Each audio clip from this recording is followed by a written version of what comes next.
Hello everyone and welcome back to the channel. I am Abe with MysticGenmara.com, a small town mystic from the middle of Idaho, and tonight, sorry it's a little bit late, my computer decided it wanted to get reset at the very last minute, so that was special.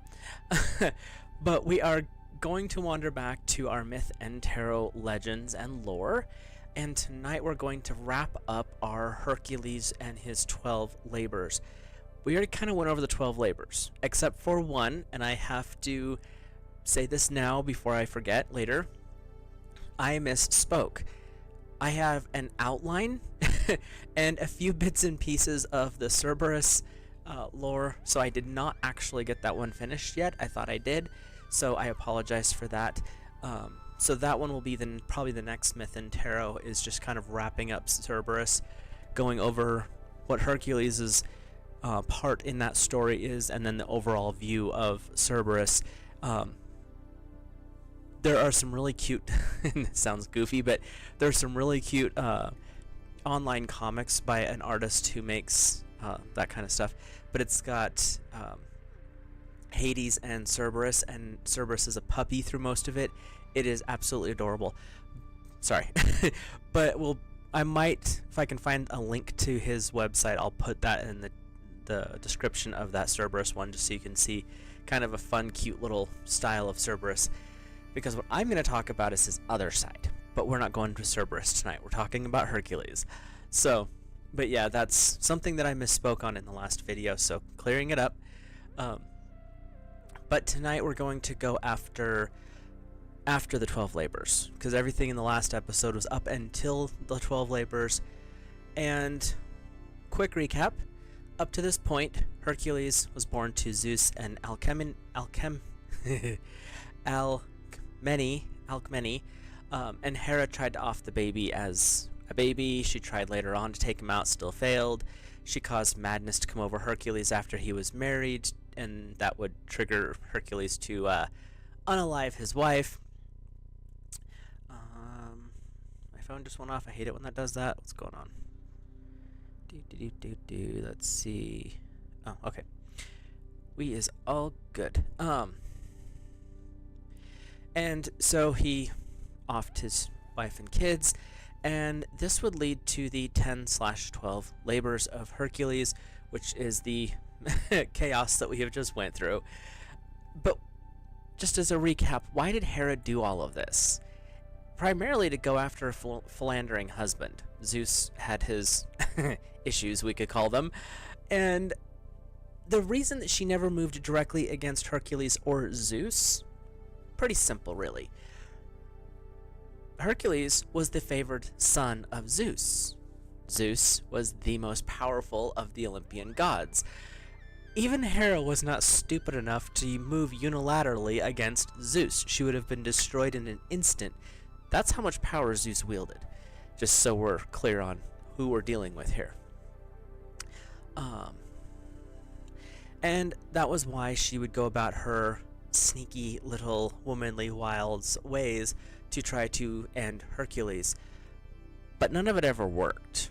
Caused Hercules a lot of frustration and pain and horrible trauma, but nothing actually ended him. So there are some other parts of Hercules' life, and there is a ton of research done on Hercules. There are stories upon stories upon stories. I kind of picked the three most common ones. Again, there are so many more out there. Legends of Hercules and the concepts of Hercules would even end up in modern day movies such as Alexander the Great, the movie with Colin Farrell as Alexander. They talk about having stories of Heracles, scrolls of Heracles under your pillow to sleep at night, and all these ideas of grandeur. Heracles in Greek and Roman lore played a humongous part of everything that was going on in his life, and just in general.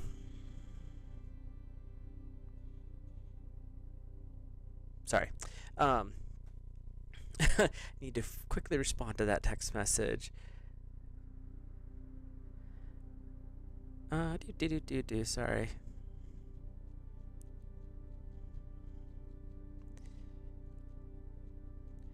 Da, da, da, da,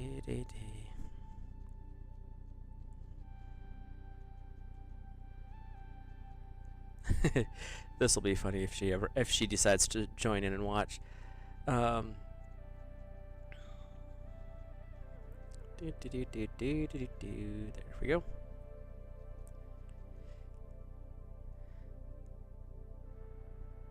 Send. There. Technology is not being my friend today. Let's just put it that way simply. So yeah, Hercules was a super important figure because it was what you wanted to aspire towards. And there's a reason for that in his stories. No matter what happened to Hercules, literally, no matter what happened, he always tried to fix it, make it better, even if it was just for his own mental well-being, how can I fix this and make it go away? So that was why Hercules made such a humongous impression on both the Greeks and later the Romans. It was because of his kind of the indomitable spirit of man type thing, because he wasn't fully God, he was a demigod, so he was part god, part human. Puts him in a different class altogether, and that actually plays out in his favor later on in our episode today. So, Hercules is tied in one sense to the city of Troy. Hercules always seemed to find monsters wherever he went. So it was in the process of heading to Troy, and there's a humongous little side quest we're about to go on here. Hercules ended up getting enslaved. And this is an interesting little side point, and this timeline through here is a little back and forth because there's one version that puts the second part to this first, another one just says this is a different story. I'm going to tie them together as I go, but there's a timeline glitch that goes on here, so bear with me. On his way to Troy, Hercules gets imprisoned. Now, it is said in one of the older stories that Hercules had killed a person by the name of Iphitus. I can never say the name right. And as payment for this crime, he had to be a slave for a season or a year to Omphale, who we'll get into in a second. It is said that Iphitus's son, good grief, that's a hard name, refused this offer as a payment, but the queen, who is Omphale, decided that she was going to take him up on this enslavement offer anyway. Like, let me get his picture up here. Let me have this little stud hanging around my house for, a year. That's kind of how the queen was going. So you got a little a little question as to what her motives were. Not really. She was pretty blunt in some of the later stories. But later stories would actually say that this was more of a amorous style of slavery, less of a work slave situation. But the older story said it was more just a work thing and kind of a demeaning thing, a way to tear Hercules down a little bit. It was said that the Oriental queen would make Hercules dress in dresses and women's clothing and help with women's work, cleaning the kitchen, cooking, spinning wool, things like that were very demeaning to Hercules. So it's kind of her way of seeing, like, I'm important. It's like, lady, if you only knew that he was doing this willingly, you're not going to entrap someone like Hercules. But during the time that Hercules was with Omphale, she would keep his Nemean lion robe and his olive club, which were the two things that he had gained over his 12 laborers. The origins of this line of story have been lost, but it shows up now and again through some of the later stories. And there's a little bit of a hiccup here as well. One version says after 1 year of being a slave to her, Omphale would actually marry Hercules.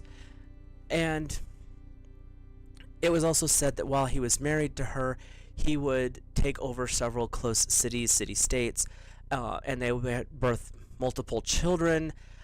But there's only like one or two versions of the story that actually talk about this, because the majority of them flip back to Troy after his slavery had been released with no marriage or anything else. I have a bug that is driving me nuts. Anyway, so we're just gonna kind of leave Omphale and her side quests to the side, because we're going back to Troy after he was released from his enslavement. Hercules would travel to Troy finally, make it to his destination, and there he would meet King, I'm going to destroy this name, Laomedon, so he was, the king of that area, and he would also meet the king's daughter, Hyceon. And when Hercules would arrive in Troy, the city was in an uproar. Total chaos was going on, things were just not great. There happened to be something outside the city that was causing some chaos. We'll get into that in a second. The king, this is why we had chaos outside and inside the city, had played a very dangerous game and was in the process of losing said game. The king... the ancient Greeks had some amazing ways to try to keep you a little bit more honest and upfront with the gods. So this is one of those where the king's like, why would you do this? The king sought the god of the sea and the god of the sun, Poseidon and Apollo, and asked them to build him basically a magical wall for protection. It was a stone wall, but it would be imbued with their power, protecting him from onslaught of who knows what was coming, because Troy had an interesting enemy pattern, and up until recently they thought Troy was a myth anyway, so there's that. And the gods actually would build this massive wall around the city. Impenetrable, nothing could ever break through it. Think Helen of Troy later on, because that's a later story to where we're at right now. And they would build this powerful, basically impenetrable wall around the city-state of Troy. This shady king then decided that he was not going to pay the agreed-upon price. I dug around a little bit. I couldn't find exactly what the payment was. If you guys know about it, drop it in the comments, because I am kind of curious as to what kind of a payment we're talking about here. Was it one of his daughters? Was it his firstborn kid? Like, what was the payment? Not the smartest of move to defy the brother of Zeus and Hades, and also the son of Zeus, because Poseidon is Zeus's brother and Apollo was Zeus's son. Again, we're not thinking too clearly here.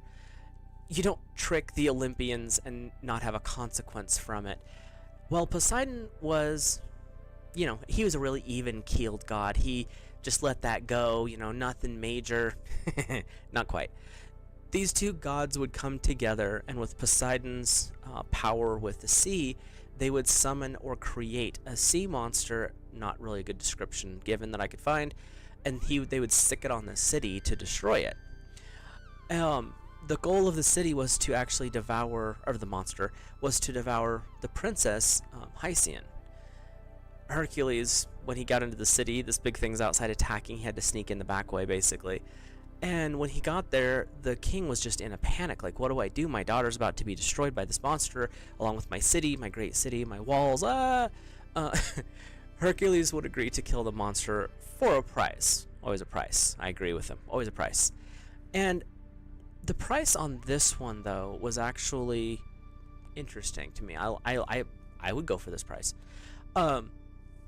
Troy was known in Greek lore to have the best horses and the best horsemen in all of Greece.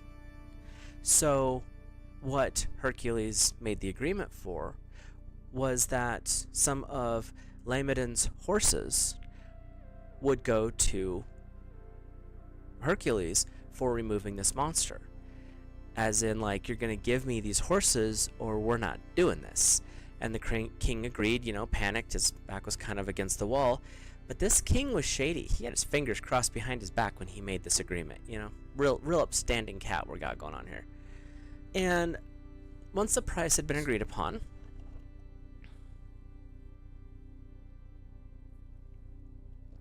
and I think I've talked about these before, GT Synergy's kombuchas have a seasonal flavor. This one is the fall flavor. It's their gratitude. It's an interesting combo because it's apple, turmeric, carrot, and mixed spices. It's like ginger and cinnamon and cloves, so it kind of tastes like a apple cider, but there's a hint of a kick to it because it is kombucha. Again, not sponsored, not saying that, but If you want something a little bit different to drink, their seasonal fall variety is really, really good. Back to our agreed upon price. Hercules would go out to slay the monster. And I gotta give Hercules credit. This way of taking out a monster was impressive. He allowed the monster to swallow him whole. So think about the size of that monster. Hercules wasn't a small dude. And once he was inside the monster with all of his weapons, he would set to chopping it up from the inside out. I can't even imagine this. Like, you could just almost picture this thing's belly, like with the creature from Alien, like trying to dig out as Hercules is hacking and sawing and carrying on inside of him. And this would eventually allow Hercules to kill the monster, literally chopping from the inside out. And after this is all said and done with, I have this image in my head, and it made me giggle as I was reading through some of this lore, because it doesn't talk about how Hercules walked back into the palace, but the image in my head is Hercules successfully coming out of this monster, dragging, its heart or something with him, and going into the palace covered in monster ichor, and approaching the king, basically tossing this massive bloody heart at the king's feet, saying, "Monster taken care of, where's my money?" And what does the king do? Not pay Hercules a horsehair, let alone the actual horse. This actually made Hercules furious, and since Hercules kind of knew the way into the city anyway, Hercules raised an army and made a move against Troy. This was long before the Trojan War. And he would actually take the city and take out the king. He would give the princess Hesione to one of the generals. At least it looked like it was one of his generals. It wasn't stated as such, but we'll go with that because you give your top people the best prizes. So he gave the princess to Telamon, which was one of his generals.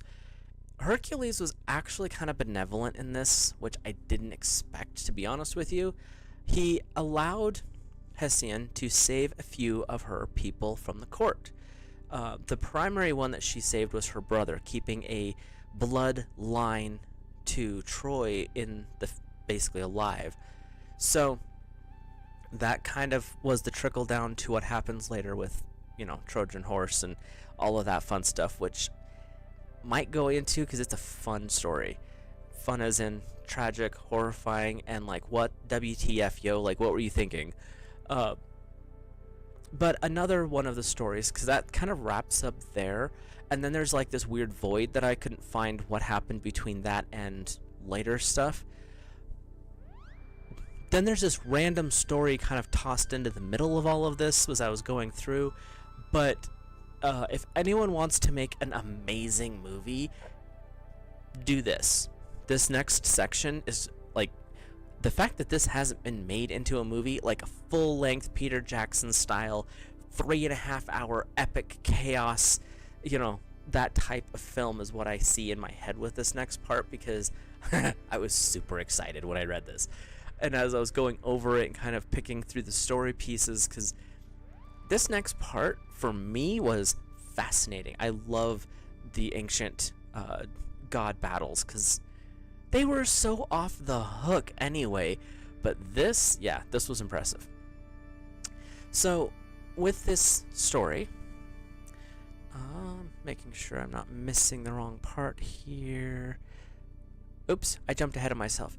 This isn't the part, sorry. This is another aspect separate from the Troy. Like I said, the timeline on this is goofy. So the exciting God War part is coming, but we'll go into a little bit more boring stuff first. Sorry about that. After the 12 labors, Hercules, again, as said in the last two versions, would take to traveling. On his travels, he would discover the prince of Oechalia, who was Aratus, was offering his most beautiful daughter as the grand prize of an archery contest. This section and the one just before, where the placement is in the timeline, is a little bit sketchy, so bear with me here. The contest would be against the prince and his son, so Prince Aratus and his, I think they said there's like 7 sons or something like that.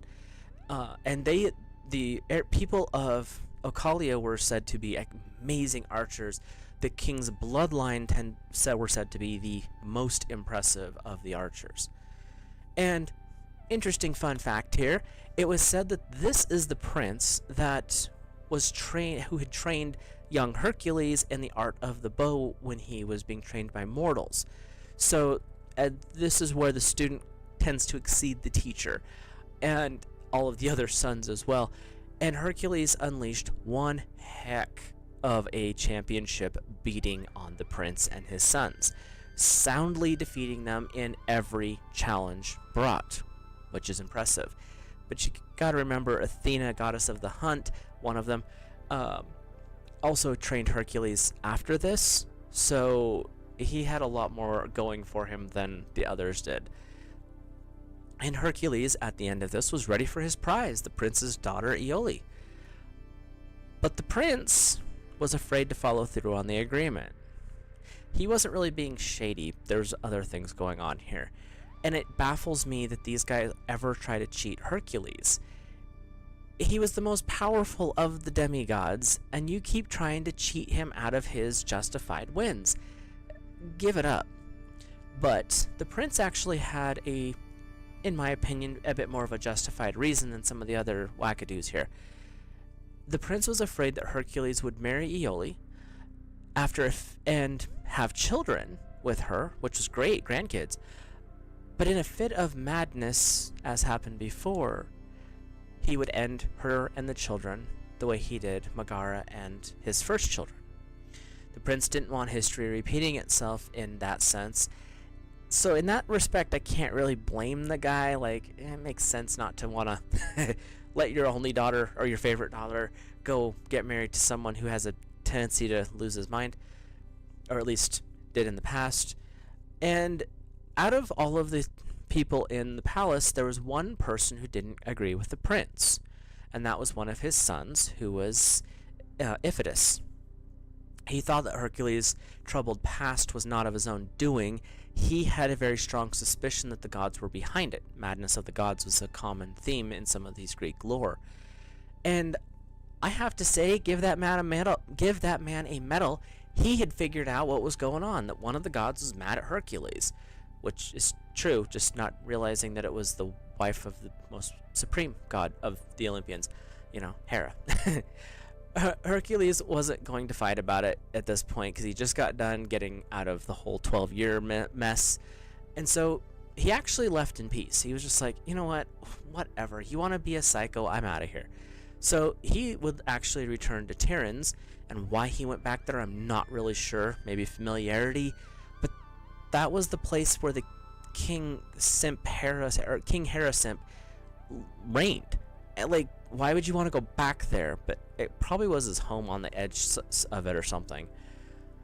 So the prince had at some point had some cattle or horses stolen.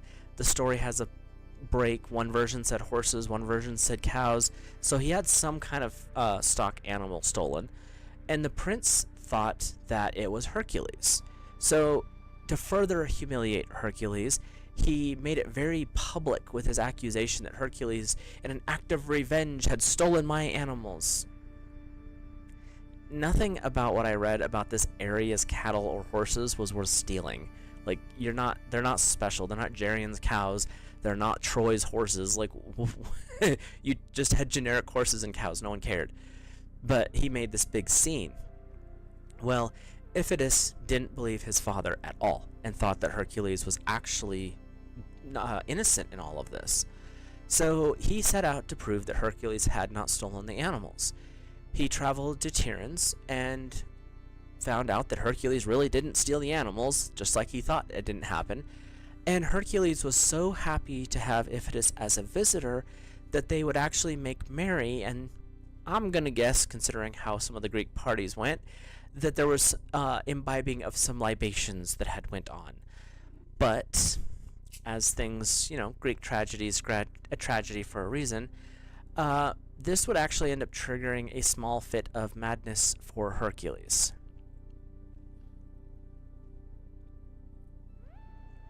Hercules, because they were in the city, would end up tossing Iphitus off a high wall within the city.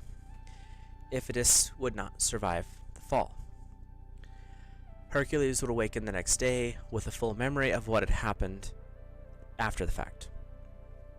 The madness, for some reason, did not take his memory away. He had full memory after the fact, just not during. He had no control, which is weird.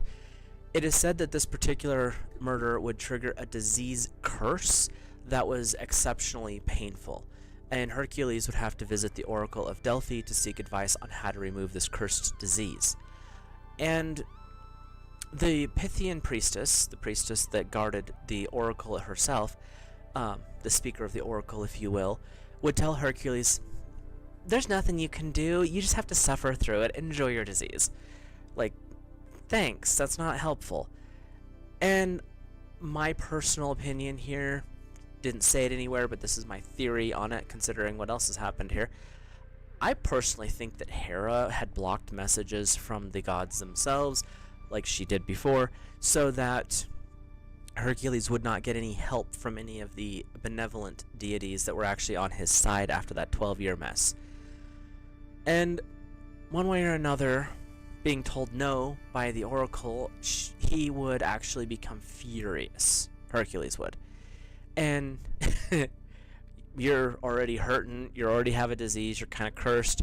He starts destroying the temple of Delphi. This is Apollo's temple, mind you.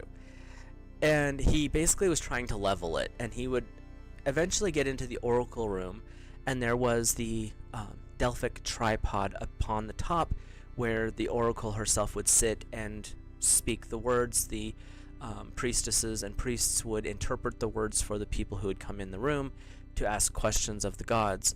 And Hercules was trying to get to the tripod, that way he could use it to set up his own oracle and get his own connection to the gods, which is an odd way of thinking about that, but you never know. Apollo, when he saw his temple was being destroyed and what Hercules was heading for, was having none of this. He was pissed off. And so he would come down from the heavens and basically attack Hercules. They would wrestle and carry on, breaking down more of the temple than what was originally destroyed, and this would catch the attention of Zeus. I'm sure Hera was off cackling somewhere just because that's what she did. Zeus was very upset by his sons fighting, and so he tried to pry them apart physically. That didn't really work so well. So he took to the heavens and started hurling lightning bolts at them, one of which struck, blowing the brothers apart from each other. Finally. And by the way, they were half-brothers. Apollo was full god. Hercules was half-god. So, but they still had Zeus as their dad. So powerful wrestling around here. In one of the versions of the story, this was why Hercules would end up in slavery, was because of destroying the temple. Another one was because he killed Iphitus. That's up to you to figure out which direction to go there, because the storyline and the timelines are a little bit wonky. So, this next part is the one that I thought was super fascinating, and I'm not kidding. If they could make this into a Peter Jackson style film, yes. And we'll go over this one, and then we'll hit the tarot and see kind of where Hercules is today. And as I said before, Zeus is the most powerful of the Olympian gods. But he was not the first gods on the land. He actually wasn't the second level of gods on the land. The Olympians were the third in the Greek myths. Before the Olympians, there were the Titans. And before the Titans, there was another group that I couldn't quite find a name for, and I meant to look it up before I got into this, but there was a group before the Titans. The leader of the Titans, most of us probably have heard if you've studied Greek myths at all, is Kronos, father of time. But Kronos was birthed from the ancient of gods, and he overthrew his father and kicked all the rest of them out, taking the planet as his own. Okay, cool. But since Kronos took over the land from his father, at this point he'd already birthed children amongst the Titans, and he was scared that his children, those of his progeny, would destroy him, so Kronos ate his children whole. I don't have words for that.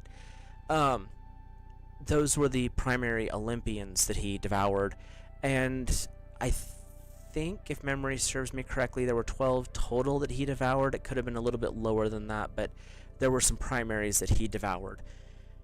Zeus is one of those that was devoured, and it would be Zeus who would eventually take down his father Kronos and seal him in Tartarus to be guarded for all eternity, trapped in a mindless hell. And I do want to go into the Greek myths a little bit more because they're so much fun. Anyway, while Zeus was setting the land to right after banishing Kronos and the Titans away, it is said that the earth birthed giants in retaliation to what had been done. I'm assuming when they talk about Earth with a capital E, they're actually referencing the Titan Gaia, but that's my speculation based on the wording of the stories, because Gaia, out of the Titans, she didn't hate humanity and she didn't hate the Olympians, so to speak, but she wasn't happy about what happened, but she didn't hate them outright. So there was some question that, in my opinion, in my thoughts, there's some speculation there that it was just Gaia birthing these creatures. The father of the giants was the sky. It doesn't specify if there was an actual deity involved or if it was just sky as in capital S-K-Y, that thing up there. But anyway, either way, these giants were birthed onto the land. And this is kind of horrifying, especially if you look into some of the old stories of the Nephilim and that concept as well. There's some comparisons here. It's gross. These giants were described as being hideous to gaze upon. Long hair that hung from their bodies like everywhere, like Bigfoot type things. Dingy, some having scales on their legs and feet. Sounds repulsive. They were hunched over, and it is said that their smell was repulsive. Like you could smell them coming before you saw them. That sounds great. What were you doing, Earth, birthing these things? And this was actually the complete opposite of the, for the most part, beautiful Olympians. They could change their form, obviously, but for the most part, they would present as powerful, exceptionally beautiful. The absolute perfection of the male or female body is how they would tended to show up. There was Hades. He liked to show up and scare people, but that was a different story.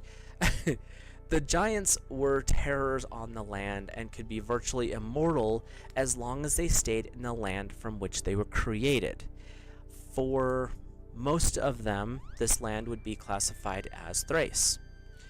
There was an oracle during this time, a prophecy, that said that the giants would only be defeated by the aid of a mortal. So the Olympians, because they were immortal and gods, couldn't destroy these things. But guess who is immortal? Our hero Hercules. Theme of the story tonight. And the earth itself would fight to the death to keep Hercules away from the Mount Olympus, and offering aid, because the earth knew this prophecy as well.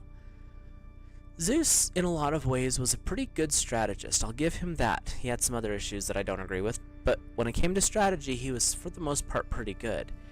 And he decided to get Hercules to Mount Olympus at all costs. The way he did this, he stopped the sun from rising. He darkened the light from the moon. He then shut out the stars. In utter darkness, Athena would gather up Hercules and take him to the Mount Olympus, thus setting the prophecy in motion. The leader of the giants began, when light finally showed back up, was already climbing Mount Olympus. Stinky thing climbing up the side of the mountain. Basically leading the charge to destroy the Olympians. And this is where our battle really sets in. And like I said, when I start describing, I'm not going to get into super detail here, but just the baseline of this would make one heck of a movie. Hercules would start firing arrows down the cliff face that these monsters were climbing up. And he would actually strike the leader of the giants in the shoulder, causing him to lose his grip and fall to the ground unconscious, the Olympians were still fighting at this point. But once the leader fell to the ground, their confidence was shaken just a little bit, and that's what the goal was here. After that, the leader began to like move because he was knocked completely cold, and he started, you could tell he was starting to wake up. And the leader of the giants, I don't know why I didn't say this sooner, is Alcenius. That's the only name I could find there. But Athena would actually tell Hercules, he's waking up. Go grab Alcenius, drag him out of this area. He needs to be out of Thrace, or we will never win this war. So Hercules, bounced down the mountain, got a hold of Alcenius, probably gave him a good couple knocks to the head to put him back under consciousness, and drug him out of the land of his birth. Once outside the land of his birth, his immortality was stripped off of him, and Alcenius would actually die out there and disintegrate back into the earth. And apparently once the leader was dead, there's some weird the wording of some of this stuff was odd, so this is my interpretation of what was said there. Once the leader was dead, it actually stripped the immortality of the other giants as well, so they became basically able to be killed. One giant went after Hera, which this surprised me a little bit that he would do that. Do I have Hera's picture here? No, I do not. And Zeus would blast him and knock him off of Hera, which would allow Hercules to actually slay. Remember, the gods couldn't kill the giants. Only a mortal could. So we've got Zeus on one side, and we've got... Oops. Hercules, come over here. Hercules over here knocking heads together. So we've got these two powerful deities going to war with the giants. These are the main two characters anyway. I'll leave these up for a second. Apollo and Hercules would work together at this point. So this, who knows where this is in the timeline, because they were hating each other later. Hercules and Apollo would take out one jointly. And I thought this was fun, and this is kind of where I was like, ooh, make this into a movie. Dionysus, the god of revelry and partying, would actually kill one of the giants with his staff. He just beat this thing until it died. And all I could say was like, party on, Dionysus. Hecate would set one on fire with tortures, because the queen of the witches just didn't use magic. Okay. Hephaestus would pour hot metal on another, it's the divine blacksmith, so of course he's using that. The gods were just in a mess. They were everywhere, knocking people right and left. It was great. I could just, like I said, the images in my head are amazing.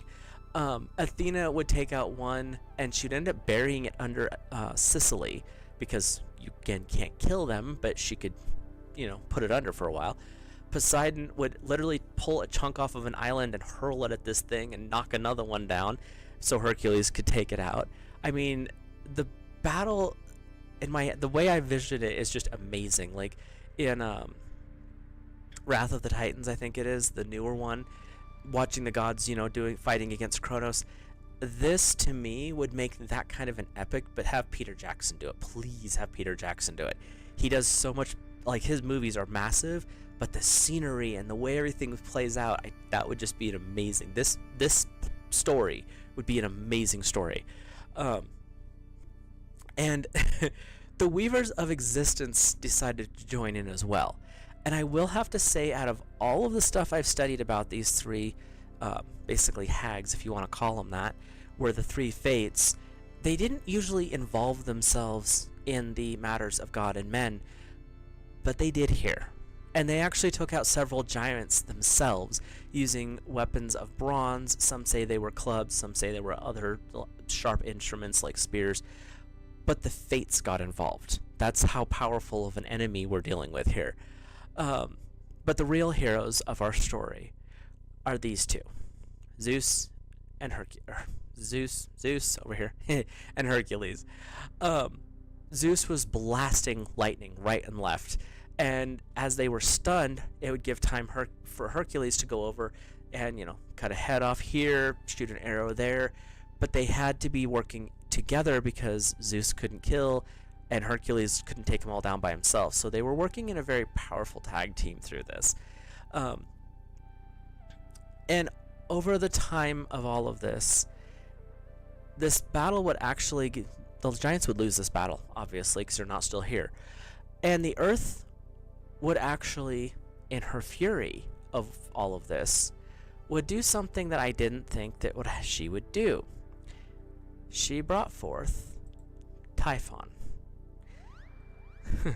I've already discussed Typhon in a separate episode, but the destroyer of worlds, she summoned forth from the stars to take out the planet. This was a very pissed off goddess. She's like, I am done with all of you. You don't want to listen. You're doing things I don't like. Basically, all her family was imprisoned. So let's summon this guy, and let's just take out the whole thing. This particular battle actually gets into something with Zeus particularly, so we won't go into that. But what I will say here is Typhon was actually banished back to the stars for a time, because this is not Hercules. This is not where Hercules ends, and he only battles Typhon for a short period, so this is not a long-term thing, but he actually does chase Typhon back out of the stars, out to the stars. So our hero Hercules, once again, wins the day, so we're back to being heroes again. But I will go over the Typhon Zeus thing, because when I go over Zeus, that's going to be a fun one, I think. Because there's a lot of the way these guys interact with each other and the way the crossover is, it makes it a little bit more complicated to do what I'm trying to do here. So, future reference, we will be going over Zeus. But this was not the end of Hercules at this time. Hercules would go on to live, it is said, as long as 900 years. Some say it was even longer, some say it was shorter. Take your pick. But someone would actually, in innocence, offer Hercules a gift. It was a shirt. What they didn't realize is that the shirt had been tainted with Hydra blood, the only thing that could actually kill Hercules outright. And once he put the shirt on, it actually started to devour his body down to the bones. And before he would die, he would actually demand that his body be burned, allowing his soul to be released. Fingers crossed he's going to Olympus. And after he had passed away from the Hydra blood literally eating his body into nothing, he would be placed upon a pyre and burned. Kind of a typical thing for heroes back in the day. This action actually would free him from Hera's rage.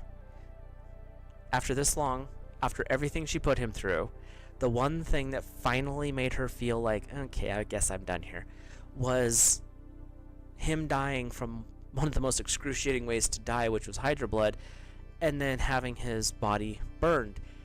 The ashes, the smoke, I don't know, maybe got in her eyes, she had some tears, things like that happen. And it actually allowed her to cool her fury.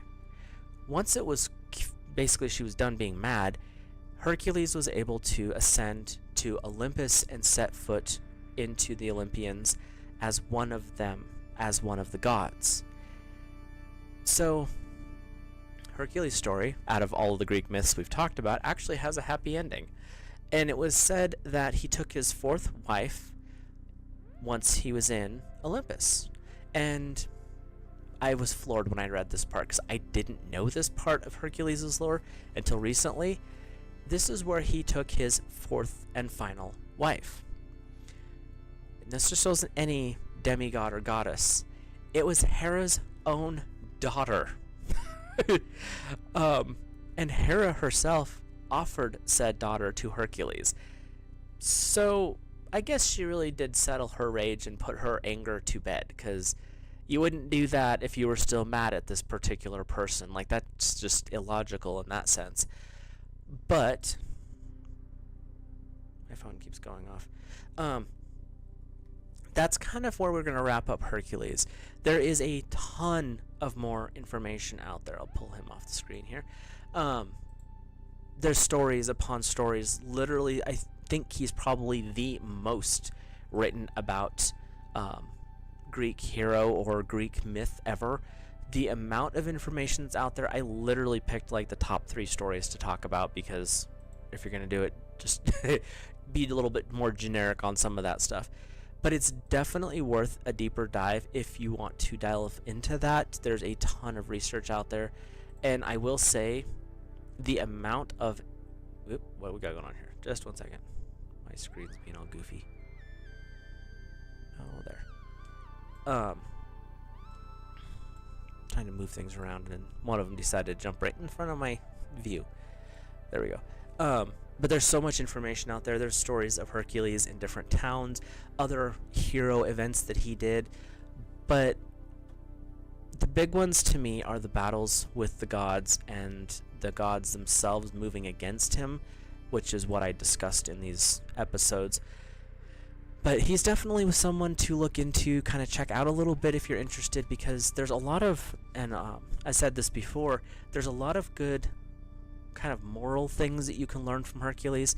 Not all of it. I mean, there were some parts that wasn't great.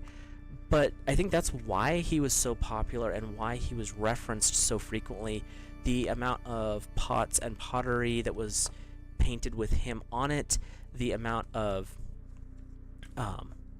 like I said, stories, the carvings, the across time references, which really messes up the storylines when you start adding him into places he normally wasn't in the first part of the story. But that happens. But I think, like I said, the reason I think that he was there was because he was being shown as an example of what could be accomplished. There's really nothing that you can do that you're not going to be able to fix at a later time. There's always second chances type of a thing. And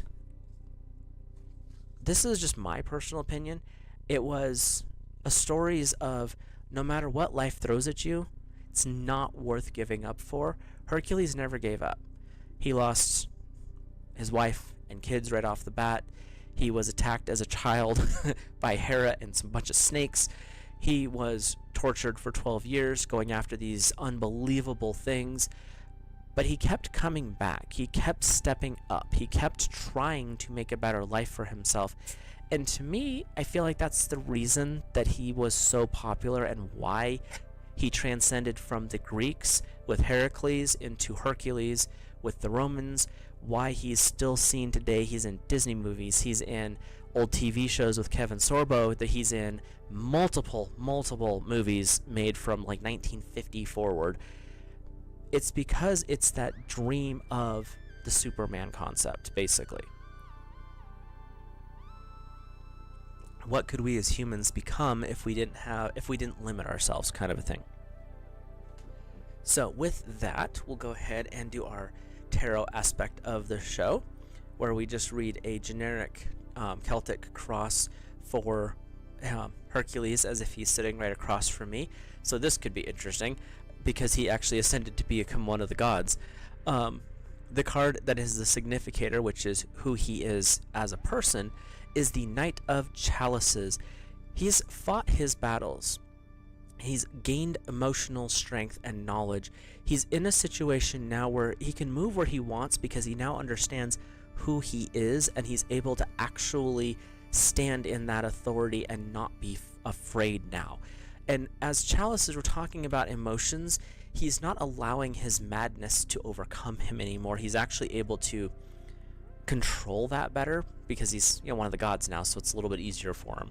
Doesn't have our mortal lack of self-control issues. The thing that's crossing him is the Hermit. So this is energy that works against him, kind of his obstacles and challenges, so to speak. And with this one, it's loneliness. The thing that really, I'll hold that up there a bit more. The thing that's bothering him, or that gets to him, is being alone. I think he wants to actually interact with humanity again because he did for so many years.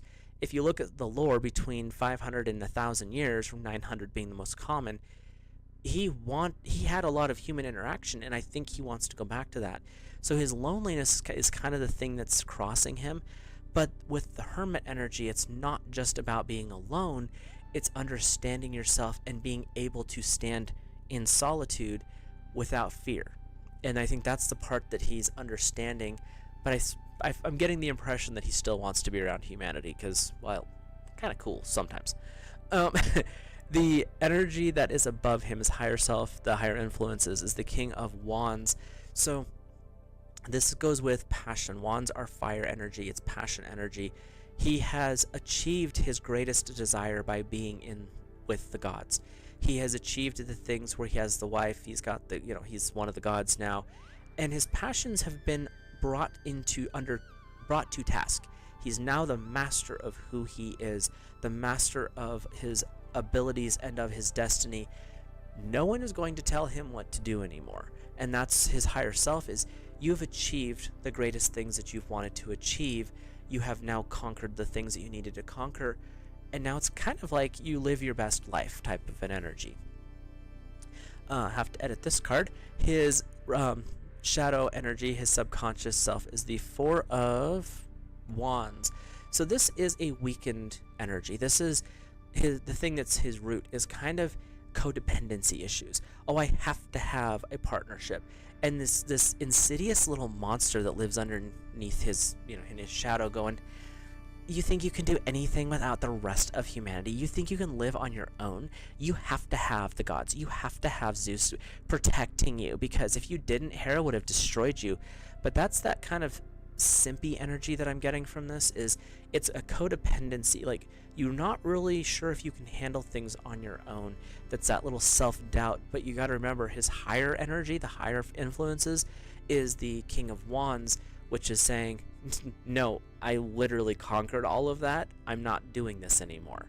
So you've got this nice interplay of energy, and it's the Four of Wands, so it's really not that powerful of a thing. It's one of those, when you're sitting there quiet laying in bed at night and that little voice pops up, it's like, you think you're good enough, and you can just be like, get out. His immediate past, and now that he's one of the gods, we'll go back 200 years, is the Ten of Wands. He's finally conquered and achieved his goals. The Ten of Wands is saying you have completed the goals, dreams, the things that have driven you your entire life. He wanted to be accepted by the gods. He wanted to actually be accepted by Hera, which, okay, because she hated him so much, and she was one of the few in Olympus that actually didn't like him. And so the Ten of Wands is saying you have achieved great things in your life. You have achieved literal immortality, because he was one of the gods, but also a historical immortality where people today are still talking about him. He never left the consciousness of humanity, no matter how hard some groups tried, and that is a humongous accomplishment. Everyone knew his name, and that's what the Ten of Wands is saying with this one, is he achieved in his past both forms of immortality, literal and like verbal type stuff, like historical. His immediate future, we'll go the next 200 years or so, is number 10 in the major arcana, so this is big stuff. It is the Wheel, and it's saying that as things go, as things change, they stay the same. As you have ups, you have downs. His future is going, what I'm feeling from this card is actually moving up. It's actually improving his future. So you're getting this weird dynamic of his past was good, he conquered a lot of stuff, he had some ups and downs, but I feel like at this point he's on an upswing again, because he is coming back into the consciousness of humanity. Maybe not as powerful as he was in the past, but his immediate future is saying that type of energy, that Superman type energy, is coming back. He's still has a little bit of an he still has some action that he's playing within the world, but it's a lot more subtle than it was before. It's not as bombastic, but there's still his influence being played out, and it's going to pick up over the next couple hundred years is what I'm hearing. So his attitude, where he is right now, what's he feeling, what's he thinking, like where's his personality, like is he good, bad? His attitude is actually the Seven of Wands. There's a little bit of haughty energy going on here. It's, I know what I know, and I'm not really going to explain myself to you. But there's also a little bit of temper to this, because you've got this green energy coming off of her dress, saying that this is a calming, soothing. There's some growth, there's some roots that go along with this. But what I'm seeing is his attitude is a little bit arrogant, but it's because he's been through so much that that's kind of a defense mechanism for him. Like, people come against him and he's like, I don't think so. No. I don't have to deal with that. I'm not going to deal with that.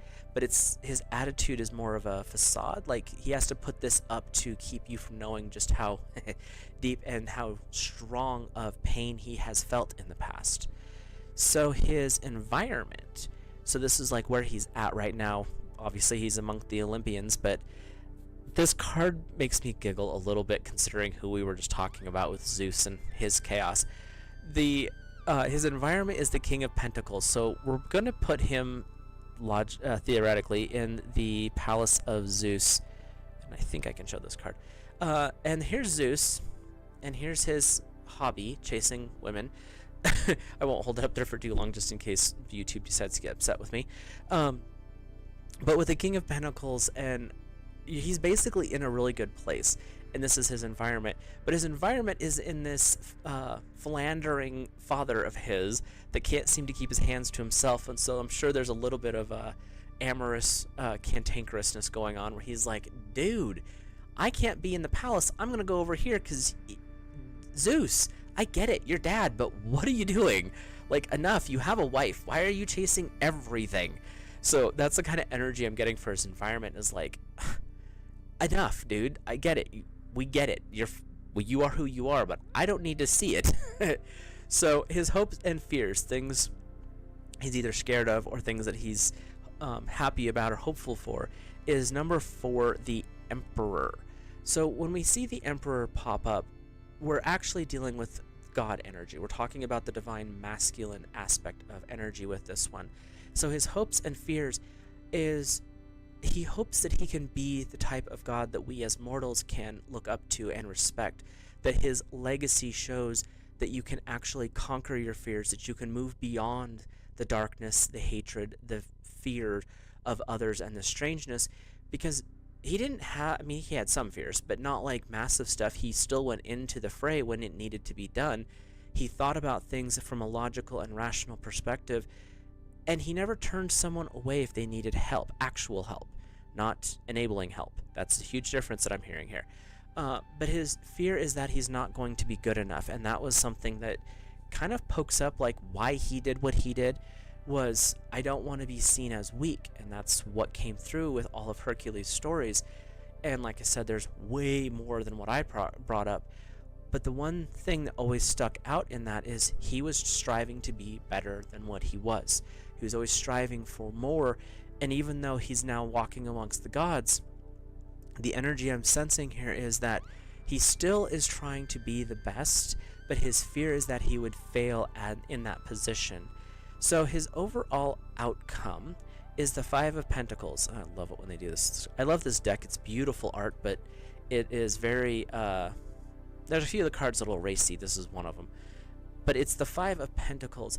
So he's, for the most part, very, very good in how he feels. He's still in a good place, but he's just feeling a little bit lost right now. Like, he's not quite sure how people are going to respond to him as a divine being. There's still people who say that he's not a god, and that kind of bugs him. Like, no, I transcended. I was allowed into the Olympian household. I am one of the gods now. And so he's got a little bit of the sadness and fear. The 5 of Pentacles is an interesting card because it's not a bad card, but it's also saying that you're being weighed down, like there's care and worry on you. So his overall outcome is he's still concerned by how things are playing out for him in the future. He knows his place. I mean, his higher self is the King of Wands. Like, he's conquered so many things, and he's achieved so much in his life. But his overall outcome is, am I enough? Did I do enough? Am I actually supposed to be where I'm at? Did I actually do the right things to achieve these goals? Which, again, we're getting into that. He's the example for humanity. Did he really do everything he was supposed to do? And that's the outcome, is he knows where he stands. He's got the abilities, the knowledge, the skills, all of that coming forward in this reading. But the outcome is there's still just that little aspect of being mortal where, did I do enough? Am I good enough? But the overall outcome for the reading is that Hercules is in a great spot right now. He just still has a little bit of that doubt behind him that he's trying to work through. So if you enjoyed this particular episode, we'll wrap this up here. Please drop a like, comment, let me know your thoughts. If there's anything that I wasn't quite clear on or maybe had a little bit wrong, let me know. I'm always about changing and growing and getting better. And if you are interested in any of the cards and stuff I used, you can check those out in the description. But also, the one thing that I can say as a takeaway from all of this is, no matter what's going on in your life, no matter what challenge comes to you, do as I just lost his name, Colin Farrell did with Alexander the Great. Keep the legends and lore of Hercules underneath your pillow so that you can dream of greatness. You can remember how much you can actually do. Keep in your mind, it doesn't matter what life throws at you, you can always overcome it through strategy, through logic. It may feel that you are being buried at times, but you're really not. You might feel like you need to change your life, and that may happen.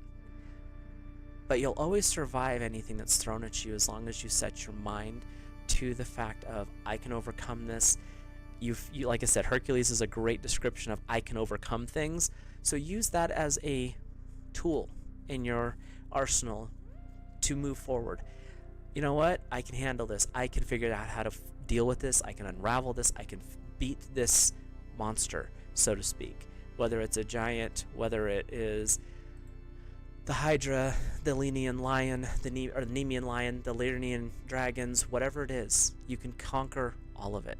If it's cleaning out stables that haven't been cleaned out in 20 years, you can figure that out too. That's the main takeaway from Hercules for me, is knowing that you can overcome anything that's brought to you, and you always find ways to step up and do it better than what you did yesterday. So with that, I will let you guys go. Have a great rest of your week, and because I messed up, I will be doing the next Myth and Tarot in 2 weeks on Cerberus, because I totally spaced that. So we'll go over that lore as well in the future. And if you have any other suggestions or thoughts, let me know in the comments, and I will add those to my list. Have a great rest of your week, and keep your chin up, because you've got this.